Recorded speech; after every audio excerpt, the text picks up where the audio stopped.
Hello everybody. Today I am going to wash my clothes with Gain. This is the Gain Original. Y'all know about this product and the wonderful scent that it has. It has the aroma boost, which is good. And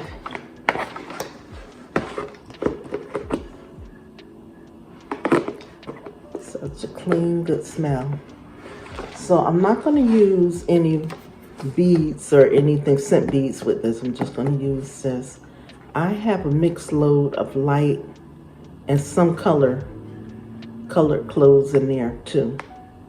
I'm trying to make one big load, okay? So I will be in the laundry room. You will see me and you will find out how I feel that the cleaning quality of this product, whether it still smells good like it used to, because that's been questionable with a lot of detergents here lately. Okay.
So these clothes came out so nice and bright, so clean, so fresh. I was glad that I didn't have to use the scent beads, and Gain did a good job. I use it from time to time, and I had kind of stopped using it because the fragrance to me wasn't as strong as it used to be. There is another detergent that is a store brand and is even stronger than Gain, but Gain did a good job. I like the way it cleaned my clothes, and I will be buying some more. Y'all know I keep a stash, right? It smells so good, so good.